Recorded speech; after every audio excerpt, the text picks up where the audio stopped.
Hello and welcome back to Drilled Season 14, Obstruction. In our Carbon Bros season, we talked about one way that climate obstruction intersects with the far right, the rigid enforcement of gender norms and the feminizing of a politics of care for the environment and for each other. Today, we're digging into the history of far-right approaches to the environment in general and how that history informs how right-wing campaigners in the US and beyond approach climate issues today. I'm joined in the first half of the show by Jesse Bryant, a researcher at Yale University who studies far-right conceptions of nature, and in the second half by Dieter Plehwe, a lecturer at University Kassel in Germany who studies the intersection of far-right politics and environmental issues in Europe. I found both conversations absolutely fascinating and really helpful for understanding the context we're dealing with in many parts of the world at the moment. I hope you find them helpful too. Here we go. My name is Jesse Callahan Bryant. I'm a doctoral candidate at the Yale School of the Environment. One of the first questions I wanted to ask is to have you explain the difference between conservatism and far-right culture. Yeah, I can try my best. I will say that this is like a distinction that even in the broader literature, I think is a tough distinction to make. I think, the way that I think about it, though, first is that both categories need to be situated geographically and historically. Conservatism and the far right, I think, are useful categories, but they mean really different things in the United States as they do in Europe, as they do in China, as they do in India. And so I think the first thing is, when we're talking about these categories, is to be pretty culturally specific. Because what matters to, I think, conservatism is a commitment to the status quo in many ways. In the United States context, I think there are many ways in which the center-left, mainstream Democrats even, are quite conservative, actually. If you sort of step back and let our partisan identifications and identities dissolve a little bit, there are a lot of ways in which Hillary Clinton, Barack Obama, Bill Clinton especially were deeply conservative figures, and are sort of oriented towards upholding, whatever social order exists now. So that's how I sort of think about conservatism. There are touchstones in this sort of ideological canon. Edmund Burke is often pointed to as a figure that's important to conservatism, a sort of sincere conservatism that's, slow change, tradition, sort of humble politics. And I think when you think about the far right or radical right or extreme right, I think the first thing that comes to mind, in contrast to conservatism, which is a politics of stasis, is just a politics of change. And when we think about something like the second Trump administration, well, the first as well, but what the MAGA movement has become, it is a politics of change. There are a lot of things that they would like to change. And the question, in distinguishing between conservative and far right is just like, okay, are these people looking to switch the social order in some way? If so, then they might be far right. And then the question is, are they on the right? And it's sort of like, yeah, they seem to be on the right. So I think it's totally fair to call the current MAGA coalition a far right movement. And another good example, I think, is, what I think people often refer to as fascism in early 20th century Europe. Nazism is different, but like Nazism itself was a very, in some ways, progressive movement at the time. It was change oriented. It was about a new vision for the social order, as was Mussolini's fascism in Italy. And so if you're dealing with a politics of change, for me at least, I will say, people will disagree with this, you're not dealing with conservatism. You're dealing with something else. That something else could be a lot of things. It could be far right. It could be far left. It could be some other thing. Right. Stasis versus change. That's so helpful. All this is infinitely fascinating for me and also complicated because right now, if you look at the MAGA coalition, you can say, yeah, it is a politics of change for sure. But when you think about the kinds of change at play, for me, there are two really distinct, almost like imaginaries at play. There's on one hand, an imaginary that is much more related to a Nazi imaginary, which is this nostalgic, a sort of conservative nostalgic revolution. So there's a part of the MAGA coalition that I think imagines this sort of like, the American chestnut will return and like the nuclear family will return. And then, of course, there is the totally unrelated winds of change that are extremely future oriented in the form of Elon Musk wanting to build a new society on Mars, and Peter Thiel and the rest of the tech bros trying to imagine, new forms of technologically driven futuristic societies. Both of those are far right in the sense that they are pro change and, in my estimation, super pro hierarchy, super pro inequality, but they're different. One's driven by nostalgia. It's a change of nostalgia, and the other is driven by a change of sort of futurism. And, so within even sort of, there's conservatism, which is sort of stasis within the far right. There is a politics of change, but within that politics of the far right, there is this really important cleavage right now between this sort of politics of nostalgia and this politics of futurism. And I think we see that play out in the United States, like literally every day. Totally. Related to the climate stuff too, I was thinking about the Peter Thiel kind of end of the spectrum, this cyber libertarianism. And there's this group called the Alliance for Responsible Citizenship. I'm sure you've heard of them. I don't know. There's so many of these groups, but this one was like started a couple of years ago. Jordan Peterson is nominally in charge of it, but it's like funded by the people who funded Brexit. And it includes like a bunch of right-wing politicians from the US, Canada, and Australia, and then a ton of anti-trans people, and then also climate skeptics. It's a really interesting crowd. And then a bunch of nationalists as well. The guy who like used to be in Mumford and Sons and then left because he's like a far right guy now. He's in there. This is like not Marcus Mumford. Wait, what the hell? It's so wild. But anyway, I'm obsessed with this group because it's such a random mix of people, and they made their annual conference available for a streaming pass this year. So I bought one so I could tape all of it. There's this guy, Eric Weinstein, who was the head of Peter Thiel's venture capital firm for years. And then they had sort of a like falling out, but mostly because Peter Thiel's so weirdly sensitive about his public perception, even though it's like everyone thinks you're a giant weirdo, dude. Like he's so weird. The genie's not going back in the bottle on that one. Totally. Yeah. But he's really sensitive about it. And some of the sort of bro podcast universe started to turn on Eric Weinstein because he had a bizarre appearance on the Joe Rogan podcast. Anyway, this guy, Eric Weinstein, gave this talk at the ARC conference, and it was so unhinged, but it totally made sense in the world of these guys, where he was just like, we can't share an atmosphere with these people anymore.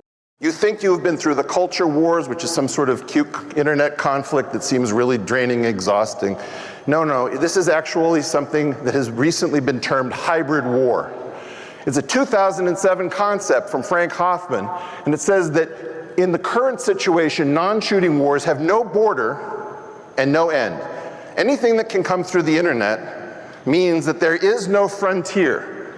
We are all combatants to the people who practice hybrid warfare. We can all be manipulated from abroad. Tokyo roses everywhere. Cyber attacks, diplomacy, psychological attacks, information warfare. The new culture war hypothesis is that the culture war is domestic hybrid war. I've called it the no-name revolution since 2017.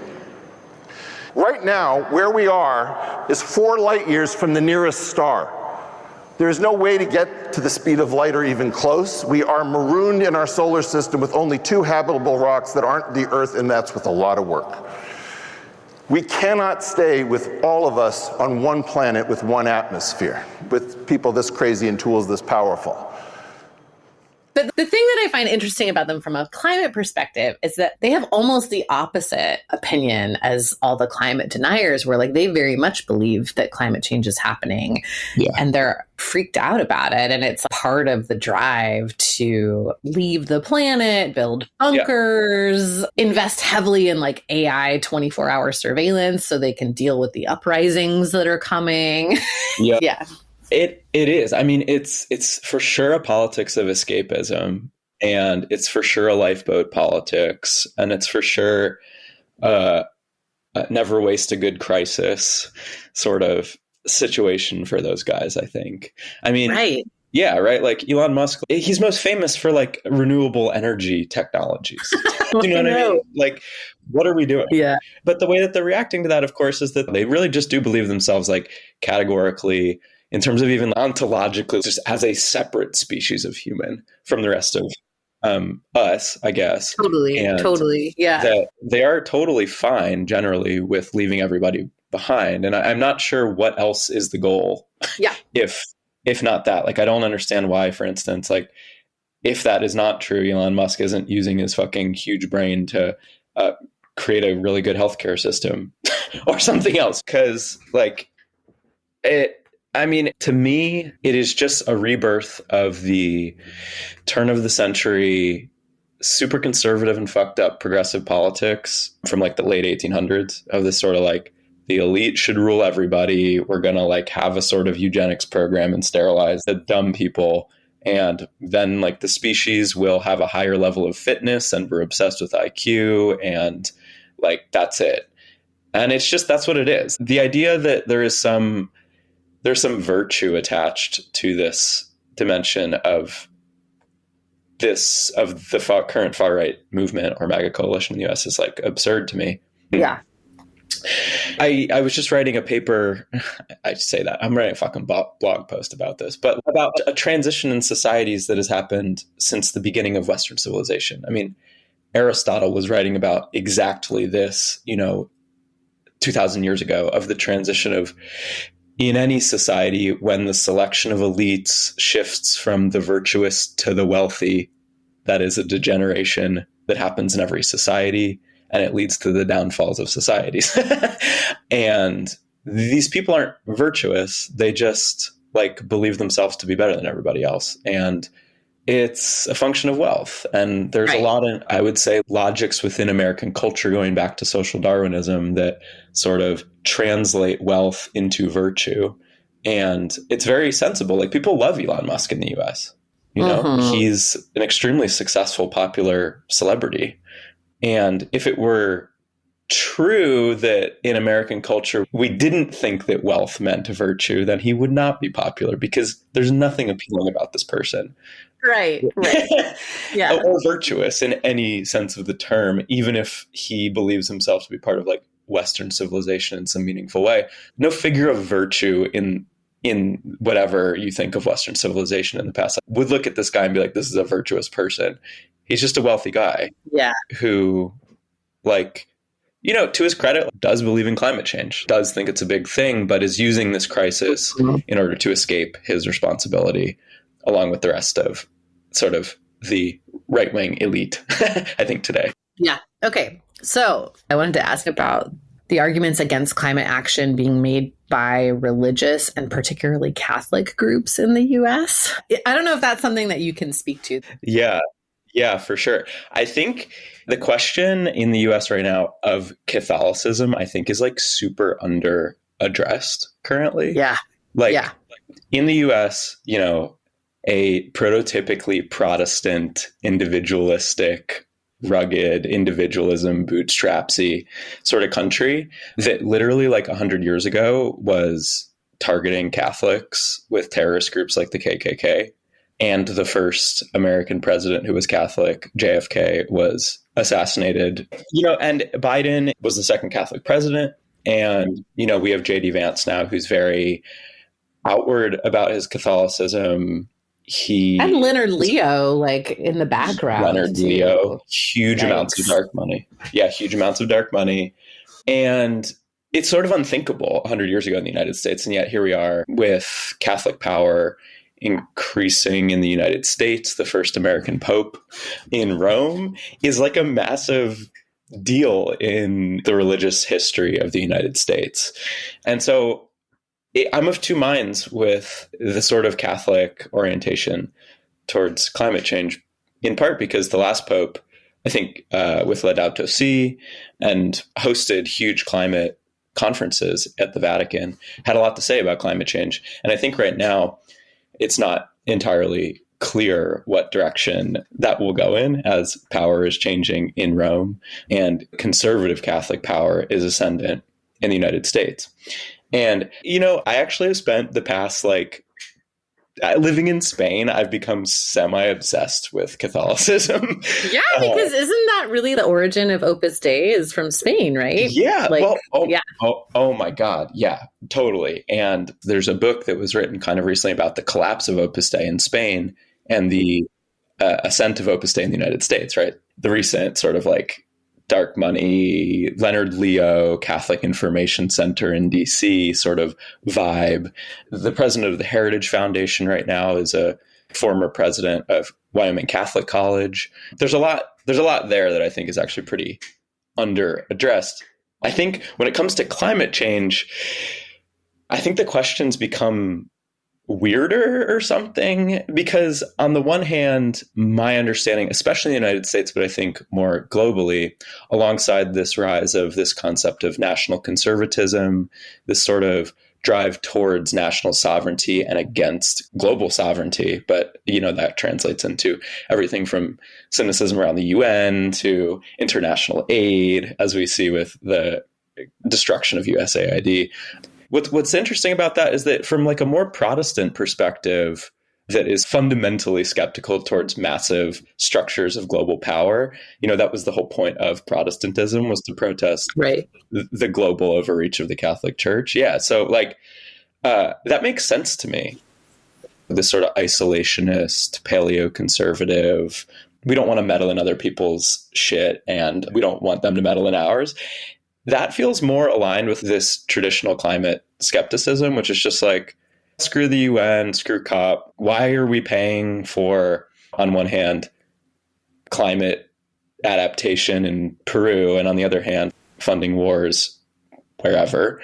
But now with the sort of ascendant power of Catholicism in the US, which Catholicism is a global concept. It is imperial. It does have a global imagination. It is not against anything in particular, So it almost complicates the picture and makes, I think, especially in the United States, this is not true in European countries, but the rise of Catholicism and isolationism in the US simultaneously, and how that manifests both in politics in general, but climate change in particular, feels like a new turn, I guess, and one that feels, to me, less coherent than the, more Protestant, screw the Catholic Church, screw any global solidarity, we're just doing our own thing. I have my own relationship to God. I have my own church. We believe whatever, So, yeah. Yeah.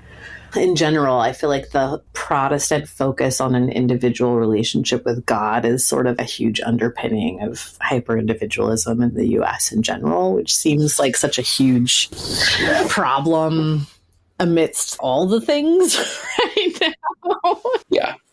Such an underpinning of so much of this stuff is this idea that all that matters is me and my family and our direct relationship with God, Yeah. And that maps on, what's weird right now is that maps onto our politics, pretty well. Protestantism is the majority Christian religion in most of red America. And it's just the opposite in most of blue America. Catholicism is the majority form of Christianity in the Northeast and the Midwest and parts of California. And so this alignment with certain kinds of power, certain imaginations of global solidarity and capitalism, it sort of makes sense. But to understand exactly how certain figures thread that needle, like J.D. Vance, who I find absolutely fascinating, I think if you read too much into the way that he threads that needle, a lot of people in the sort of Trump orbit, the logic all falls apart, right? It's not coherent.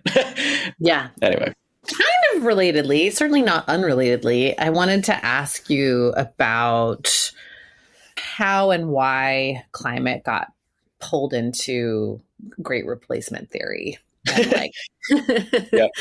Oh, yeah. What happened there? I have a lot of thoughts, for sure.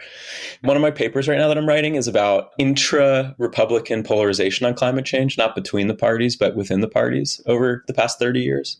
And what you see when you look at the right over the past, since climate change became a thing that was important to people and controversial, is that from the beginning, it's a question of sovereignty. It's not a question of the science. For like the main distinction within the right, not between the right and left, that does have these sort of anti-science denial sort of things. But the really salient and durable aspect of the climate question, at least in the United States and in Europe also increasingly, is a question of sovereignty, national sovereignty. It projects so cleanly onto questions of the global versus the national in ways that other things do not. And a lot of those, what I see in my research is that a lot of those same policy frames, sort of like public projections of the question that was really underlying a lot of the right wing versus conservative discontent about climate change for about 20 years, really translated itself into the immigration question. Now, in MAGA politics, which is, to me, the main policy problem in the imagination of the American right today. It's really the thing that holds the whole coalition together. If there was not an invasion on the southern border, there would be no MAGA politics. Do you know what I mean? Like there isn't any other policy imagination. Yeah. Yeah. So the way that I think about this is that the question of national sovereignty is very important to right-wing politics globally and to American right-wing politics today, although it wasn't literally 20 years ago. Climate change sort of like, I think, was a almost laboratory for these policy framings, sort of like, how do you tie sovereignty to policy questions? Throughout the 90s, this was true of the paleocons, the paleoconservatives in the United States. It kind of disappeared during Bush when we all did our sort of flag-waving 9/11 stuff for a while. Emerged again with the Tea Party and really sort of gained power in MAGA. And the role of the Great Replacement theory in that politics is to suggest that there is some elite, cabal, vaguely Jewish, but global, that is causing this or is exerting agency in driving this loss of national sovereignty, this poisoning at the southern border, this dilution of whatever WASP Protestant thing that people imagine the United States to have been or to be, which is, only half true at any point in history.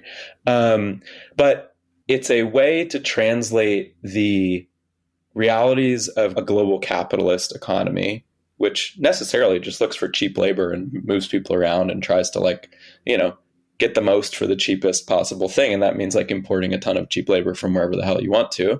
It translates that into a more legible story for the average person to understand that there is some person or people or cabal that is intentionally doing this kind of thing, as opposed to what is for me more true, which is just the sort of diffuse agency of actors within a giant system of capitalism that of course brings, cheap, quasi-enslaved brown people into the United States to do cheap labor. Right. That's the whole point.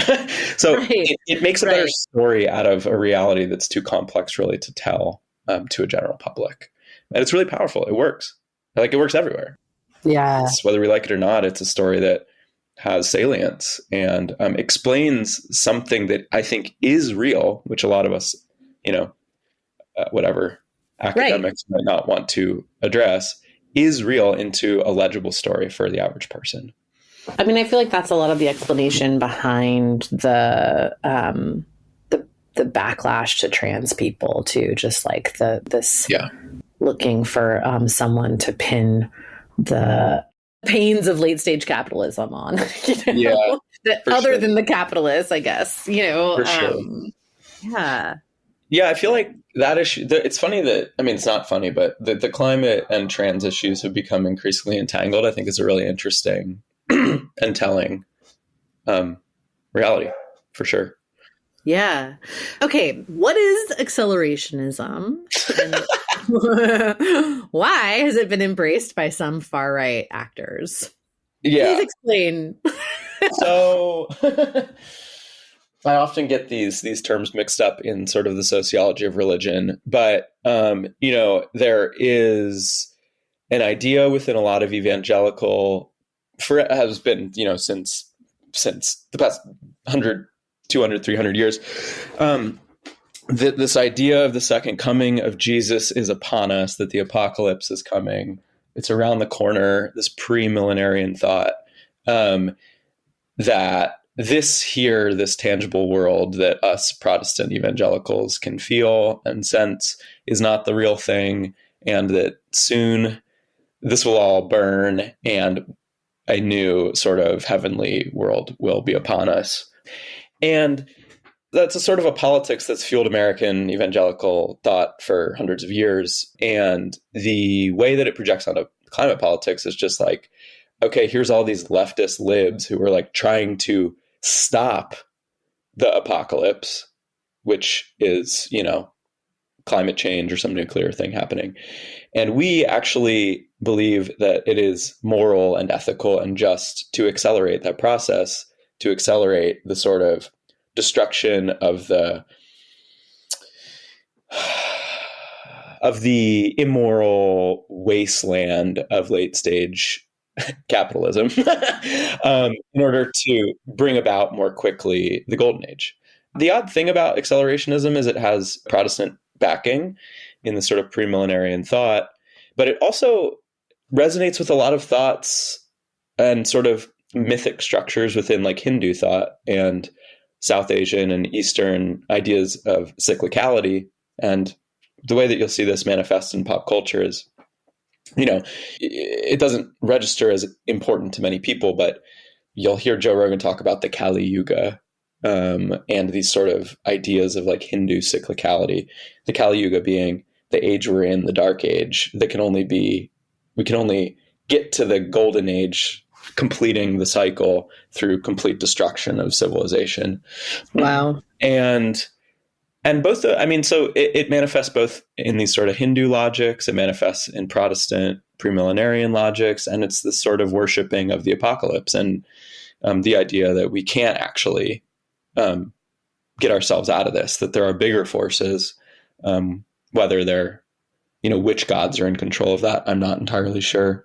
And this was a structure of Greek thought too, but it's very common, but that we humans don't have control over this. So all we can do is sort of accelerate the cycle, get the apocalypse to come faster, and as a result, reinstate, an ordered golden age. But that's like the charitable interpretation of accelerationism. It manifests obviously in like dumbass ways too, where there's just like far right lunatics on their computers who are like, I'm just going to go kill a ton of people or shut down a server warehouse, which, say what you will, like I would rather people be shutting down server warehouses than shooting school children. So yeah. More power to them. But yeah, the idea of acceleration is generally just to accelerate the destruction of society, whether that be cyclical in the Hindu sense or linear in the Christian sense. Okay, this is such an uplifting conversation. Yeah, things are out of control. I know. It's really, that's just interesting to me because it's like, okay, everyone is pinpointing the same set of things that are wrong, but like the causes and solutions are so wildly divergent. It's very interesting. Hey, I've got to say, that gives me hope though, in a weird way. Yeah. That it's like to know that these people, I think in the most charitable version, are like identifying late stage capitalism and trying to make sense of it. Yeah. I'm like sympathetic to that, Yeah. But like you said, the visions for after are so divergent. Yeah. there's like all those memes that are like, men will do blah, blah, blah to avoid going to therapy. I feel like it's like capitalists will do anything to avoid just like reducing consumption. It's really not that bad, guys. Yeah, I know. Totally. Yeah. It's like, wow, like we've spent how much money on figuring out how to terraform Mars instead of just reducing emissions a tiny, you know what I mean? Yes, for sure. I mean, yeah, technological progress, man. That's the only real ideology. So it's the thing we all agree on. So it's hard to turn that ship. Yeah, it's really, it's interesting. Okay, so I should say really quick. This is something just as an aside. I think that is very true in the U.S. Like being in Spain and living there. I'm sure this might be true in Costa Rica too. Like people don't worship technological progress in the same way, even in Western Europe, that they do in the U.S. It's like a really American thing. Or like the accumulation of stuff anywhere near as much at all. It's very just like, actually, here it's much more like, and I got this vibe in Spain as well. It's like the whole point is to have like time to hang out with people. Totally. Yep. Time to hang out with people you enjoy. That's the like goal of life. It's not, making money or coming up with the coolest new technological innovation or whatever. And like, I'm not saying that there is no good that's ever come of like that drive in the US, because there definitely has been. But yeah, it's just a very different goal than a lot of the rest of the world has. Dude, I have such double consciousness around this living in Spain, because I'm like, I like intellectually understand like I'm a lunatic American who works too hard, and like I should be better at enjoying free time and hanging out with people. And then I like live my life and I'm like, why the hell are all these people just hanging out all day? Like I like walk through this town I live in and I'm like, what the fuck are all these people even doing? And I'm watching myself like be a dumbass, you know? Yeah. And I'm like, totally. I can't actually get out of this. It's crazy. No, I have the same thing. Because like in Costa Rica, it's just like, Costa Rica's done a very good job of like, putting a very bougie coat of paint on being a Central American country. But like the reality is like there is no multitasking. Like you are getting one task done a day, ma'am, and that is it. And it's like so hard for me to accept that sometimes. Okay, I just have one more question for you, and that is around, I have been seeing this very persistent idea amongst a lot of climate people that goes roughly, the more people experience climate disasters, the more they will get behind acting on climate. And then I say, you sweet summer child. Yeah. Because really, like most of the evidence we have points in exactly the opposite direction, that like actually, people are not their best selves when they are facing multiple direct threats to their lives. And like, in fact, it tends to drive people towards the far right or authoritarianism or things like that. So I just kind of wanted to get your take on that, like what the research actually shows in terms of how climate impacts fuel extremism. My understanding of where that research is at is it's just really mixed and pretty context dependent. There's wars all over the world now. And there's climate dimensions to that. But I think there's this, within this research, within this conversation about like, well, there will be more extreme weather and everyone will like get on board with what the UN says, I think is to misunderstand how human nature works. Or at least how I understand human nature to work, which is that I'm not entirely sold that in moments of crisis, like a global imaginary will just appear. I think that's a thing that sort of Western developmental ideas like to assume is true. But in crisis, people turn inward a lot of the time. I mean, there is obviously evidence to the contrary. And my understanding is that in crisis, people are very sympathetic and issues of identity disappear. There's all these interviews, this beautiful study by these professors at Columbia about people's opinions immediately following the 9/11 attacks. And you would think that people would be quite angry towards like Middle Eastern and Arab people, but it was actually just the opposite happened. New Yorkers were immediately after the attacks super really sympathetic and hoping that this didn't lead to some bigger conflict. And it actually sparked sympathies across these identity boundaries that were ostensibly at play. Totally. There was actually so much like warm and fuzzy community building. Yes. Yeah, for sure. That time. Yeah. And yeah, so immediately in the wake of those sorts of things, I mean, you see this with natural disasters all the time, but what natural disasters do not in the short run, I mean, in the short run, that is true. In the long run, what natural disasters do is they just like fuck up communities. So like, and when people are struggling just to survive, they turn inward. Like, it's not like there's the immediate crisis situation with any of these, climate driven natural disasters, whether it be a hurricane or tornado or lightning storm, like whatever. But like the destruction of community is hard, whether it's war or natural disaster, and it's hard to recover. And a lot of times, if we don't have sort of systems to support communities, FEMA, for instance, is getting gutted. Like we're not doing USAID anymore. In the long term, when people are hurting, they really have to turn inward and survive. And I'm not entirely sure when the human animal is in survival mode, there's a whole lot of evidence to suggest that like we're our best selves. I mean, when I don't eat lunch, I turn into an asshole. And so like, right, exactly. Like we have a word for being hungry and angry at the same time. Yeah. And so the idea of like instability, and I think we're seeing this, is that what global instability and insecurity does is it turns pre-existing organisms, whether they be biological or social, inward. And I think we're seeing that in the form of national conservatism and the sort of resurgence of counterintuitive nationalism in a moment when our national systems are also being destroyed in some ways, which doesn't make a whole lot of sense, Yeah. And so I just don't totally get why.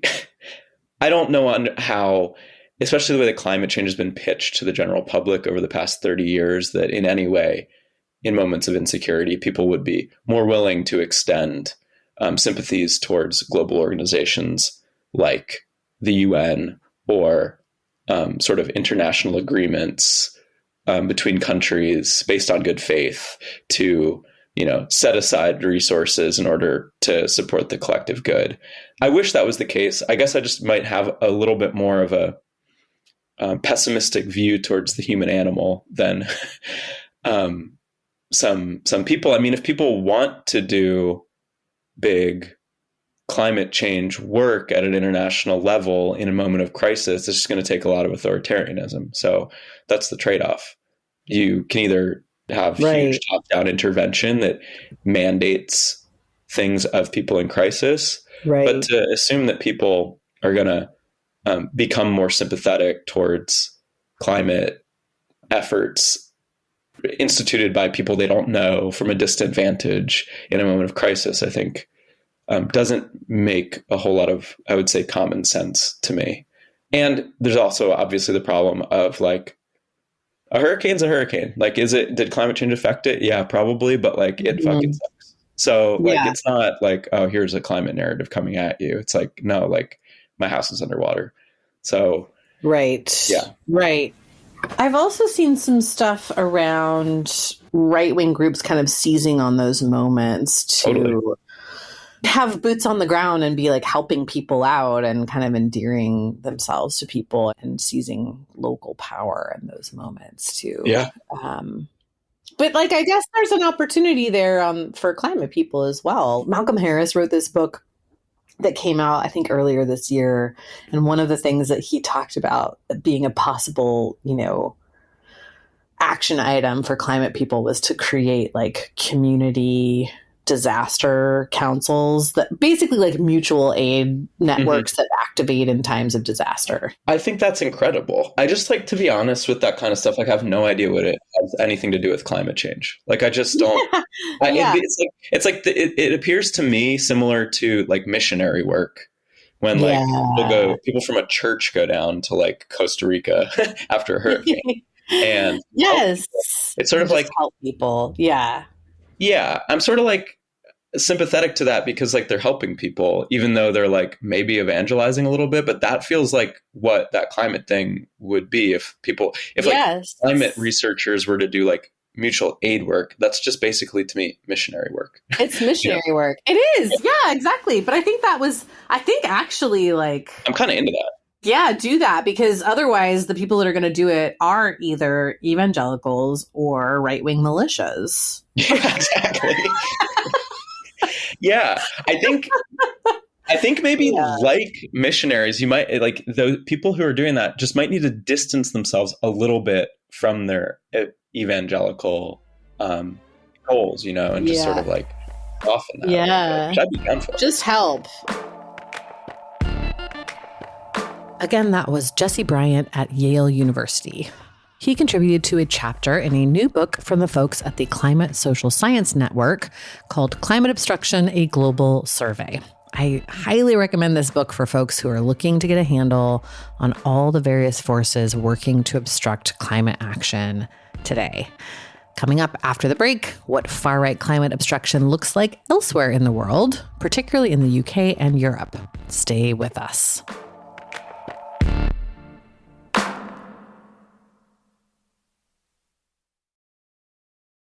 And we're back.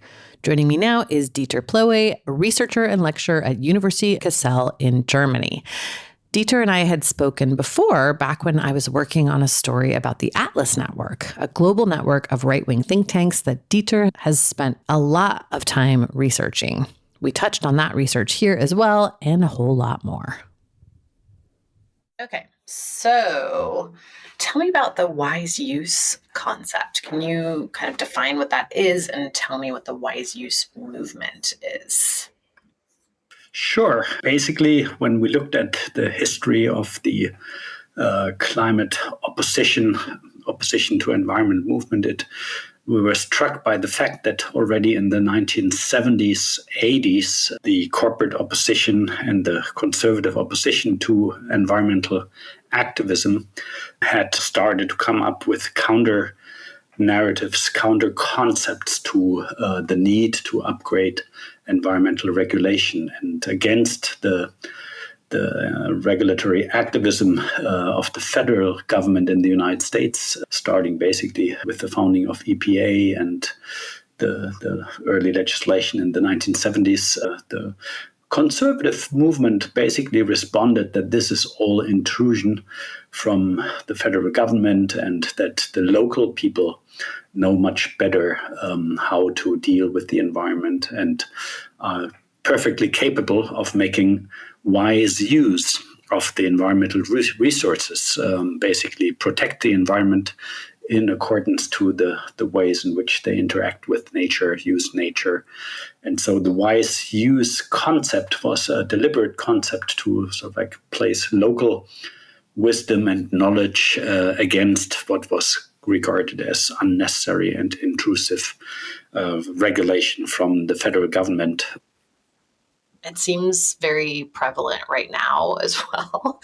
So I wonder, you're seeing it have a resurgence, or if it just never went away, or if the same groups are pushing it still. What's happening with that? Oh, yeah. I think it's a key trope in the kind of opposition to federal government or central government intervention. And basically, we came across this reading Andrew Roll's book, The Green Backlash, which is from 1996, so quite a while ago.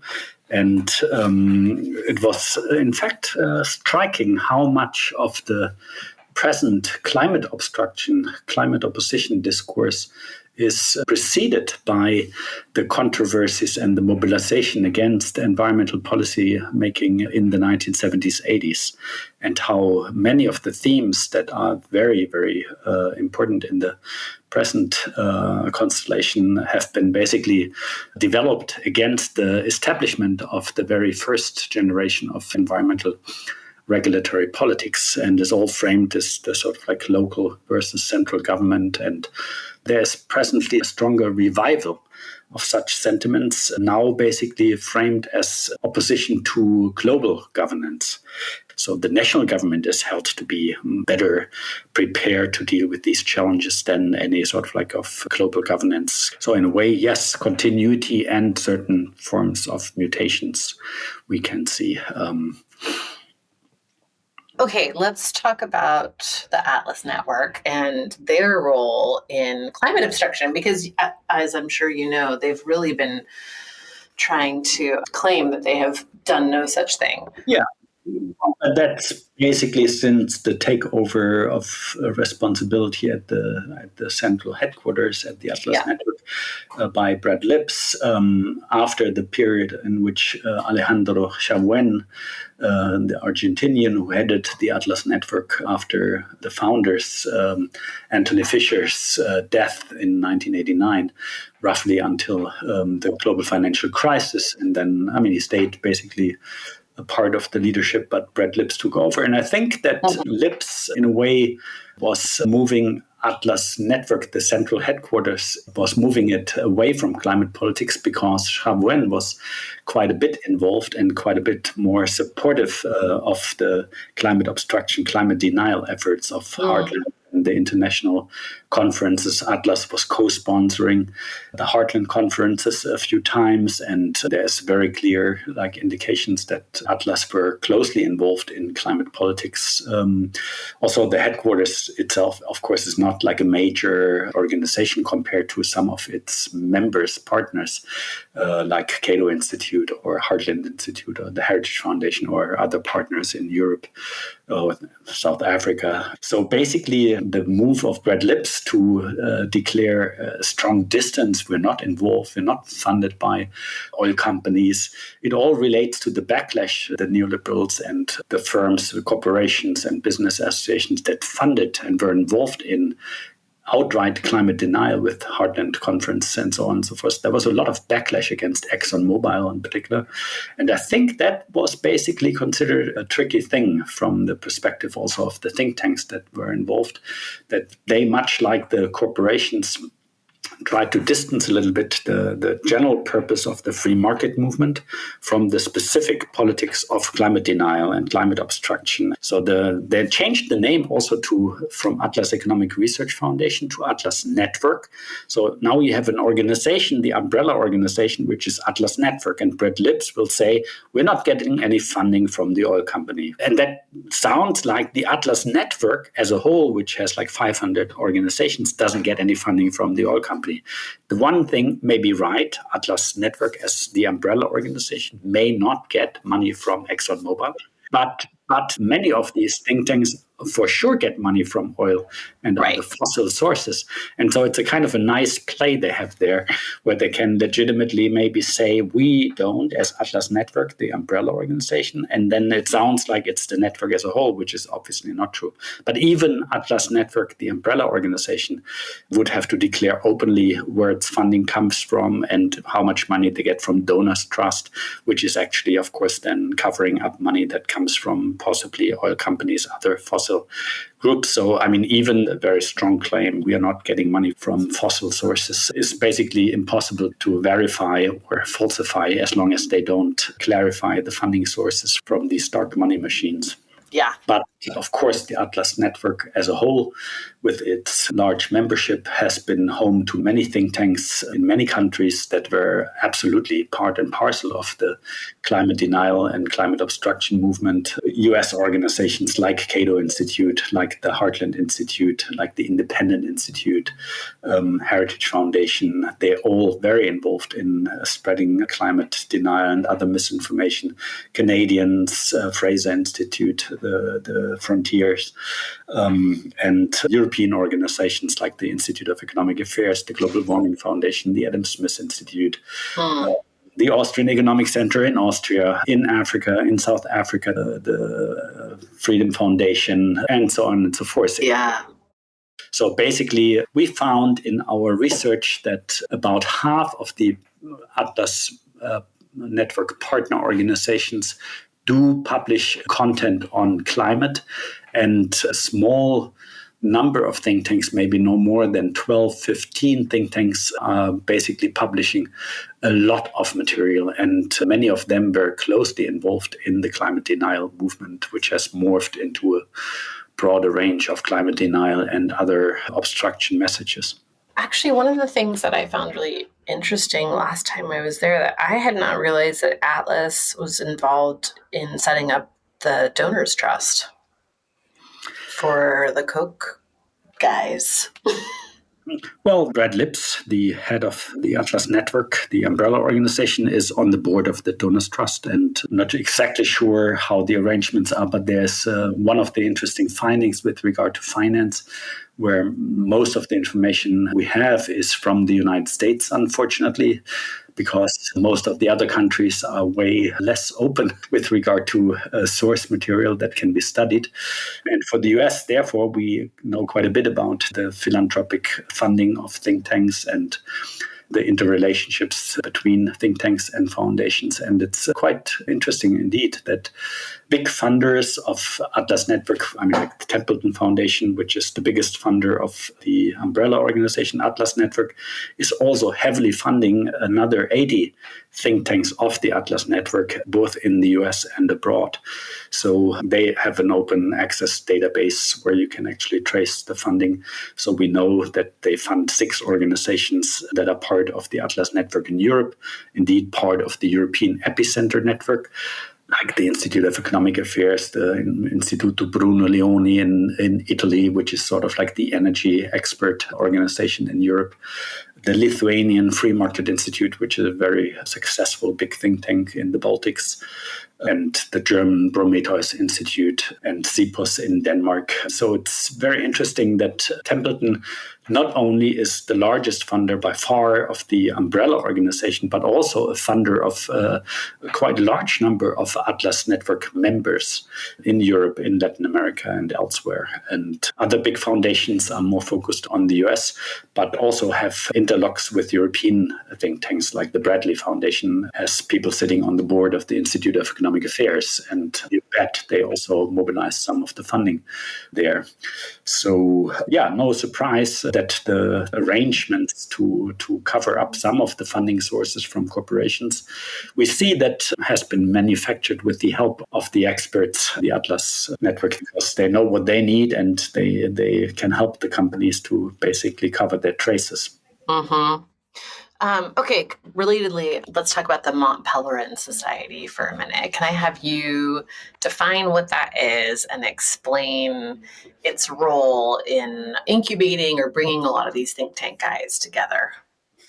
Sure. Well, it's quite important to know that the origins really of the think tank strategy of the so-called free market movement, which basically is the neoliberal movement, which was founded post-World War II by Friedrich August von Hayek, the likes of Germany's Rapture and Americans from the Chicago School and from other places. It was founded in 1947 in Switzerland, in Mont Pelerin, which is a small location on top of the Lake of Geneva. And basically, when Anthony Fisher, the founder of the Institute of Economic Affairs, a close entrepreneur, friend of Friedrich August von Hayek, when he asked Hayek for advice, he wanted to go into politics, and Hayek advised him not to go into politics and to instead invest in intellectual resources. In fact, the founding of a think tank, then Fisher actually started the Institute of Economic Affairs, and together with business friends in many countries, he was closely involved in starting this neoliberal think tank movement up the Fraser Institute in Canada, Peru's Institute for Democracy by De Soto in Australia. He was very, very global immediately, and then in 1981, Fisher was organizing the Atlas Network to have more help in coordinating and growing the network. So the inspiration to go for the think tank strategy came from Hayek, based on his reading of the political conflicts in society and the need to have a long-range strategy in intellectual warfare, so to speak. And since then, every leader of the Atlas Network has been a member of the Mont Pelerin Society. So this network of academics, business people, media people, some politicians, and think tank professionals. That's really the core membership of the Mont Pelerin Society that meets globally and coordinates and learns globally, discusses the challenges that neoliberalism faces and develops strategies. And they don't become active themselves as the Mont Pelerin Society. It's basically a self-image of an academic society more than of an activist organization. Right. And they basically lean on think tanks, many of which have been founded by Mont Pelerin Society members or see Mont Pelerin Society members helping to run them on their boards. So the think tank are basically, in a way, the organizational capacity where Mont Pelerin Society people intervene in media, in political consulting, in all kinds of policy areas, including, of course, what they perceive as a challenge for less regulated markets, the intense regulation coming from environmental regulatory politics and climate politics. Can I have you walk me through some of the key discourses of delay that these think tanks use and kind of spread around? Sure. I mean, the discourses of delay, of course, complement what in the early period of climate opposition movement activities was really climate denialism. So basically, as soon as the science consolidated, there was this concerted effort to undermine the scientific basis by erecting organizations like Heartland and the non-governmental panel on climate change that they organized to publish publications against the IPCC and so on and so forth. And so we see that in the 2000s, we have really the growth of a climate denial movement. But that was never all that happened in these neoliberal conservative circles, because quite a large part of the neoliberal universe is not denying climate science nor its anthropogenic causes. It's rather taking issue with the climate policy, objecting to state regulation, to all kinds of policy tools that they regard as wrong and problematic or counterproductive, and so advocate instead market solutions. So one of the specialties that have emerged in the context of the Atlas Network is free market, so-called free market environmentalism, which basically is a counter-narrative to state regulation, very much along the lines of the old wise use movement, basically asking for the privatization of nature so that the owners of the forests, of the rivers, of the air can basically be in charge of taking care of it. So it's a radical proposal of radical free market environmentalism. Means essentially everything will be fine as soon as we really completely deregulate and privatize nature, so that the owners of the resources can be in charge.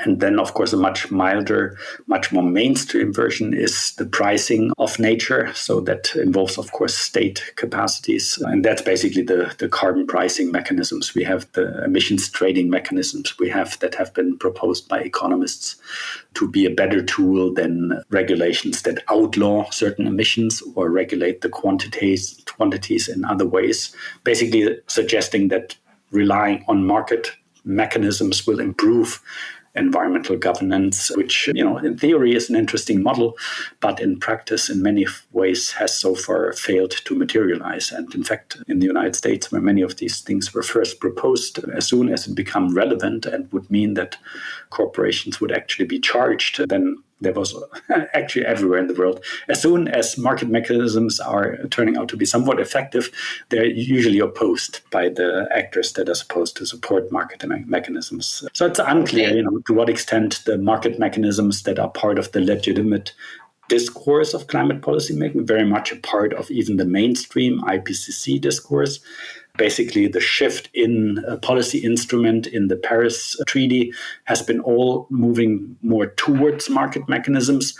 But we don't see really that this development has actually been really effective. So serious economists and serious climate policy concerned people must ask themselves, of course, to what extent is this really a reliable method, and to what extent is it actually leading us into a dead-end road? Because as soon as carbon pricing becomes very expensive, we usually get setbacks because people protest the high prices because they cannot afford it. So it's basically frequently failing to take take into account the redistribution that is then going on. And usually under conditions of austerity, which we had most of the time over the past decade, people are simply very short of money. And social weak classes are very quick to rebel against price increases if there's no compensation available. So there's an interesting problematic, but the whole field of climate policy opposition basically has become fairly broad, ranging from climate denial to policy skepticism, where basically policy instruments are debated and policy measures are debated. And then we have other counter proposals. We don't need to do mitigation because technology will in the future solve this problem, again, with the help of economists who use the discounting method, suggesting that 10 years from now, certain measures are much cheaper, so we should delay them because they can be much more efficiently, in an economic sense, employed later. And so many of these elements simply lead to not take decisive action with regard to climate mitigation now, and are basically employed to derail processes that have been set up and suggest there are better alternatives. Also, basically, the argument is more or less simply hiding the fact that one wants to block rather than to improve climate governance. Okay, you mentioned these three themes of philanthropic financial support within the political economy of climate obstruction: opacity, concentration, and heterogeneity. Can I have you explain what each of those is and how that translates to what we're seeing kind of around us right now? Sure. I mean, basically, the theme of philanthropy, of course, is so important because we have seen the share of income of think tanks from philanthropies has been increasing over the past decades. I think partly because the pushback against corporations and the fear of corporations being involved in politics and getting exposed. So basically they have relied also on philanthropies to fund their strategies. So philanthropic funding for think tanks in climate politics is simply becoming more important. The opacity relates to the fact that even if we have more transparency in US data, with regard to how much philanthropies fund and about the income of think tanks, we can only account for about a quarter to a third of the total of the Atlas think tanks we looked at. A lot of the funding sources remain unclear. And a lot of the funding sources and among the philanthropies, donors' trust and other dark money machines that are basically not foundations from specific corporations, from specific owners like the Koch Foundations or the Dunn Foundation or Bradley Foundation. Basically, Donors' Trust and Donors' Capital Fund are money collection machines that collect money from different sources that don't have to be laid open and redistribute to the final recipient. The Donors' Trust and Donors' Capital Fund are the largest funders of the Atlas Network think tanks, out of more than 3,000 corporate foundations in the US. And yet the opacity theme is even much more important with regard to other world regions and countries, because no comparable openness to foundation funding and non-for-profit income is available in other countries. So we have simply no data that compares to the US data. And that's, of course, a big drawback to study the right-wing, the neoliberal right-wing and other think tanks in Europe, in Latin America. We do have on the boards of think tanks, we find corporate foundations in Europe, almost 50, compared to more than 300 in the US and like a good 30 in Latin America. So we have some clues about which foundations are involved in running and funding think tanks, but we just have no scientific tool to investigate these amounts and these channels of influence. The concentration refers to the observation that a lot of the funding for, say, the Atlas members in the United States comes from a relatively small group of foundations. As I mentioned, in this one database, we have more than 3,000 foundations, but just a very small share of these foundations account for like a very large share of the funding. So yes, there are plenty of foundations, but the real music is played by a small orchestra.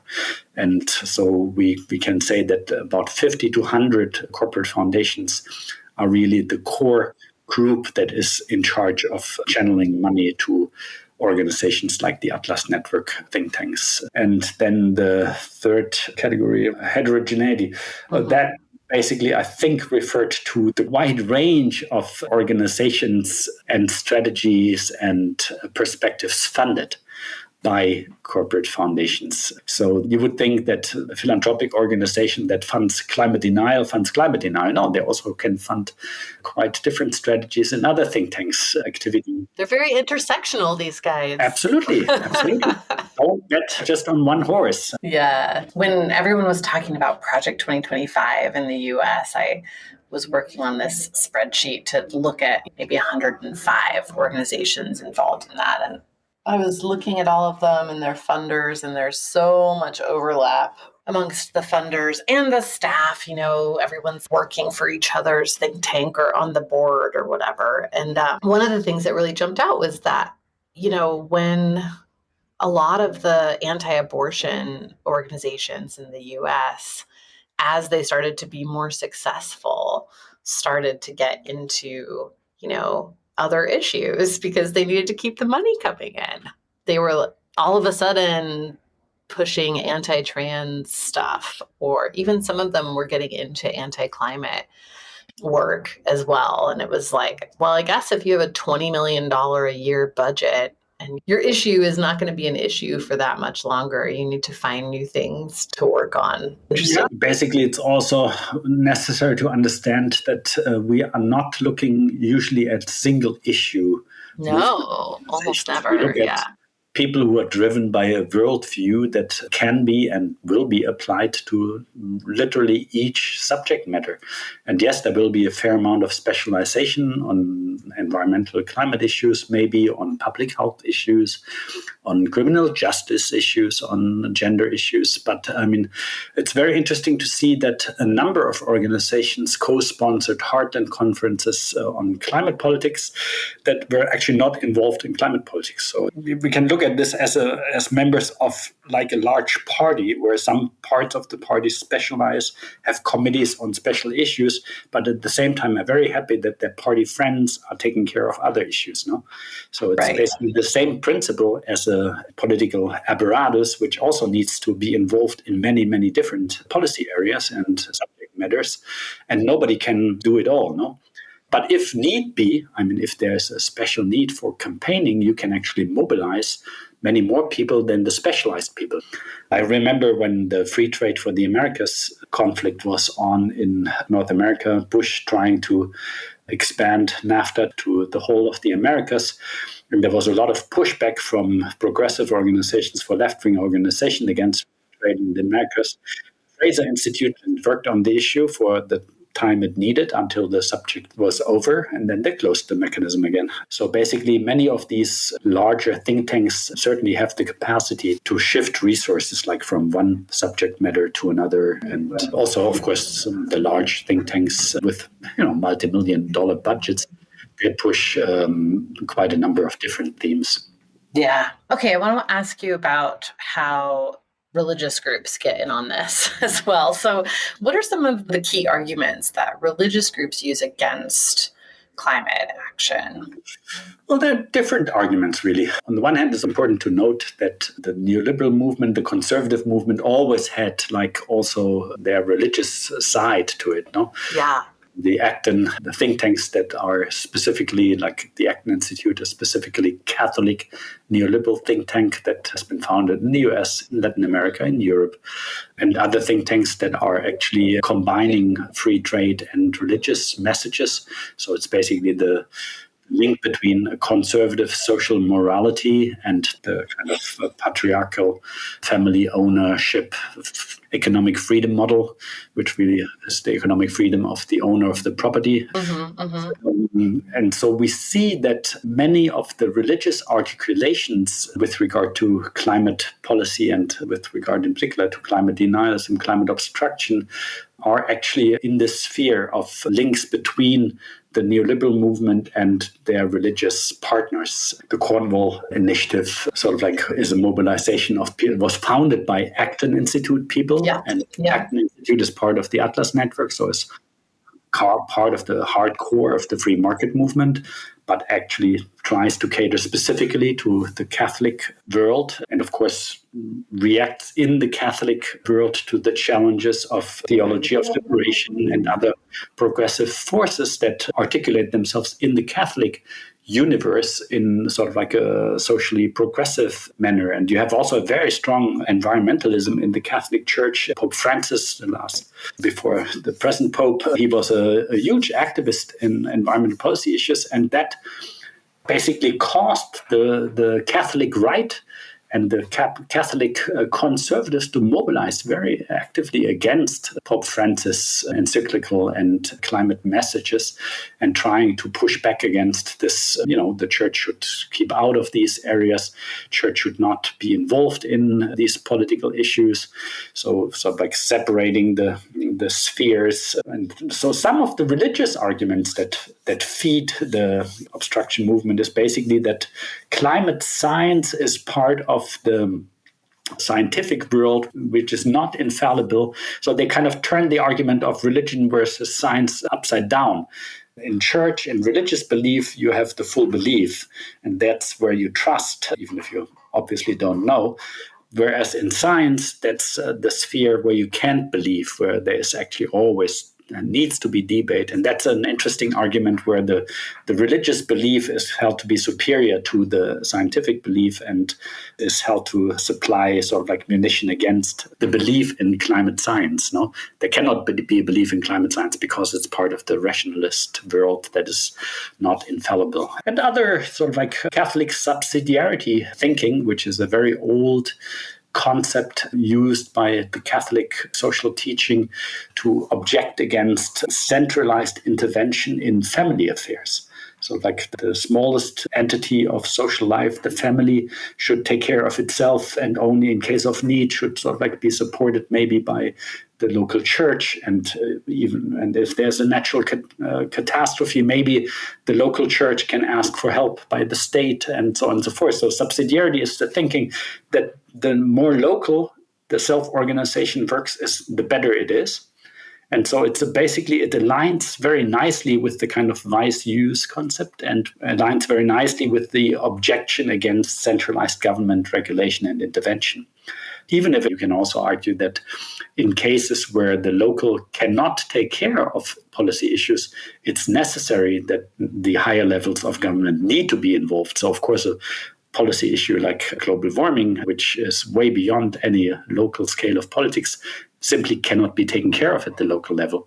So basically also these concepts like subsidiarity, the Catholic right will use it as an argument against centralizing regulation, whereas the Catholic left will sort of like use it as a good example of how subsidiarity can also not be considered an objection against centralized policymaking. So it's a contested concept, essentially. But we see that subsidiarity arguments are part of the mobilization against climate action and align perfectly well with neoliberal arguments and with conservative arguments. Yeah. Okay. So I keep seeing this belief amongst a lot of people in climate spaces that as people experience more climate impacts, that they will, of course, get on board with doing something about climate. But I think especially what the far right stuff, but I would say even some of the Atlas stuff tells us is that that's definitely not guaranteed. I'm curious what you think about the potential for climate impacts to actually sort of supercharge some of this thinking as opposed to defeating it. Yeah, well, that's basically now, of course, our huge challenge. I mean, in the chapter, of course, we talk about this broad spectrum of the right, where neoliberalism as right-wing liberalism is very closely overlapping with what Americans call conservatism, and can, of course, align with social conservatism, sometimes also with progressivism, as with the Democratic Party and so on and so forth, and have an impact in this shifting the debate toward economic reasoning rather than the whole spectrum of policy interventions that we need to succeed in climate mitigation. And then, of course, we have seen as a result of the multiple crises, both global warming, COVID, financial crisis, we have seen this much more radical far-right rebellion expressed many times in right-wing populist beliefs, where we get messages that go way beyond the traditional spectrum of free market conservatism and neoliberalism, which is in a way still engaged in this debate of how the world should be governed and what types of governance and what scales of governance should be employed. And in many areas, the neoliberal movement was actually all in favor of global governance, for trade regulation, for property rights regulation, even for migration issues, because parts of the neoliberal movement are much more in favor of labor migration and so on and so forth, remain to this day more in favor, like the Koch brothers, for example, compared to the Trumpists. But we see that the opposition against global governance in climate opened the door to actually challenge global governance altogether. And what we see as the far right, in the form of the right-wing populist governments and political elite figures like Trump, Milei, many others around the world now, they converge on a new ideology that is actually partly opposed to neoliberalism, as far as neoliberalism is globalist, so to speak. And this new ideology is really national conservatism. Actually remove all these levels of global governance and move everything back in the sphere of the nation state. Then some of them are more radical, the libertarians, they want even more decentralization, and other far-right groups would also probably radicalize the message and try to destabilize many of the political entities more and move us into the territory of this much more complex and complicated area where we have seen in many places the rise of similar ideologies, conspiracy theories, like the Great Replacement theory, where basically the national conservatism aligns in particular against foreign migration. And the far right has embraced this concept of ethno-pluralism, so that, yes, there are different ethnicities, but they better keep separated, each in their place. And so there's a very interesting movement where I would say the global warming challenges have led to an approach that was definitely global.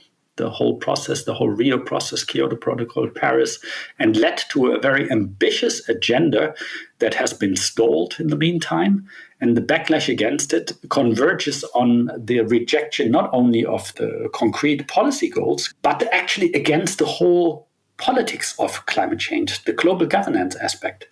And that's actually undermining, obviously, the efforts to globally coordinate and negotiate solutions. And so in that regard, the climate denial and climate obstruction movement was hugely successful, not only with the immediate impact they had, but now we see that the whole process is in danger of being derailed by the strength of the right-wing mobilization against global governance. That's it for this time. Thanks for listening. Next week, we're digging into the psychology of misinformation and why this stuff works so well. Come back for that. Make sure you're subscribed so you don't miss an episode. You can find more on this season, including transcripts and lots of related articles and background information on our website at drilled.media. You can also sign up for our newsletter there. One of these days, we're going to actually get it out every week. Until then, it's an occasional newsletter with thoughts from me, news stories from the site and the rest of the team, and updates on what we're getting up to next. Our producers for this season are Martin Zaltz-Ostwick and Peter Duff. Our theme song is Bird in the Hand by Forknown. Our cover art is done by Matthew Fleming. Our First Amendment attorney is James Wheaton with the First Amendment Project. The show was created, written, and reported by me, Amy Westervelt. Thanks for listening, and see you next time.